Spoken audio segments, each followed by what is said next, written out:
Ever stared blankly at your QuickBooks screen, wondering how in the world you're supposed to handle sales tax? You're not alone.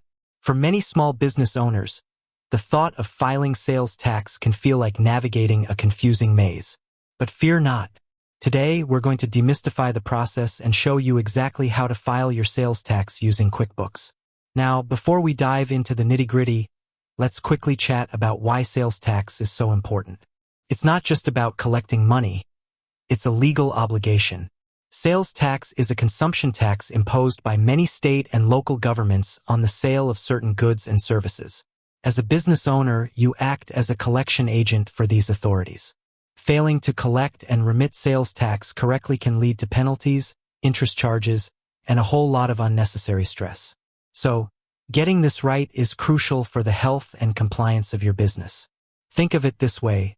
When your customer buys a product from you, a small portion of that money isn't actually yours. It belongs to the government. Your job is to collect that portion at the point of sale and then periodically send it to the relevant tax agency. QuickBooks is a fantastic tool that can help streamline this entire process, from tracking the tax you collect to generating the reports you need for filing. So where do we begin? The first crucial step is ensuring that QuickBooks is properly set up to handle sales tax in your specific jurisdiction. Tax laws and rates vary significantly from state to state, and sometimes even within different localities within a state. You need to tell QuickBooks where you're operating and what the applicable tax rates are. This usually involves going into the Sales Tax Center within QuickBooks. You'll need to add your tax agencies, the specific state or local authorities you'll be paying. For each agency, you'll input the tax rates that apply to the goods or services you sell in those locations. QuickBooks allows you to set up single rates or even multiple rates if you operate in areas with combined state and local taxes. Accuracy here is paramount. Double-check the tax rates and any specific rules for your area on your state's Department of Revenue website. Once your tax agencies and rates are correctly configured, QuickBooks will automatically calculate the sales tax on your sales transactions, whether you're creating invoices or sales receipts. It keeps a running tally of the sales tax you've collected, making it much easier to see how much you owe. Now comes the actual filing part. When it's time to remit your sales tax, you'll again head to the Sales Tax Center. Here, QuickBooks will typically show you the periods for which you need to file and the total amount of tax collected for each period. You'll usually see an option to file sales tax or a similar button. Clicking this will often guide you through a process where you can review the sales tax collected.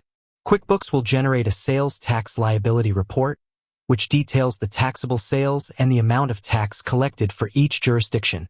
It's a good practice to review this report carefully to ensure everything looks accurate before proceeding. Compare it against your sales records if you have any doubts. Depending on your state's requirements and how you've set up your QuickBooks, you might have the option to file and pay your sales tax electronically directly through QuickBooks. This can be a huge time saver, as it eliminates the need to manually fill out forms and mail in checks. QuickBooks often integrates with state tax portals, allowing for a seamless transfer of information and payment. However, not all states or QuickBooks versions offer direct e-filing. In some cases, you might need to use the sales tax liability report generated by QuickBooks to manually fill out the forms on your state's Department of Revenue website. You would then make your payment through their online portal or by mail, as instructed.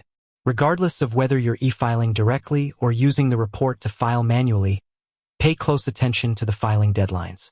These deadlines are set by your state and can vary monthly, quarterly, annually. Missing a deadline can result in penalties and interest, so mark these dates clearly on your calendar. QuickBooks often allows you to set reminders, which can be incredibly helpful.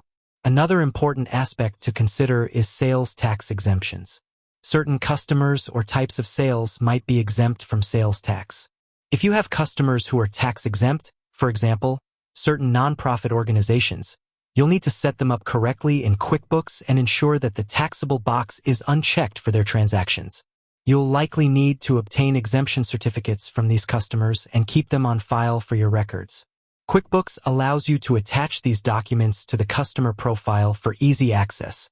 Throughout this process, maintaining accurate records in QuickBooks is paramount. Ensure that all your sales transactions are entered correctly, and that the appropriate sales tax codes are applied. Regularly reconciling your bank accounts will also help you identify any discrepancies.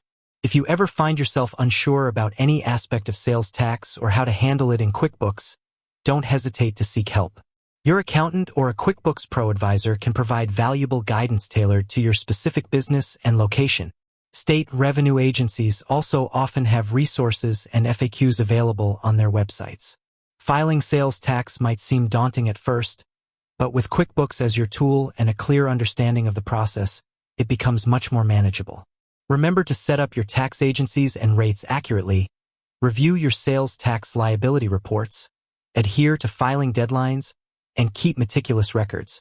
By following these steps, you can confidently navigate the world of sales tax and ensure your business stays compliant. With that said, thanks for watching, and until next time.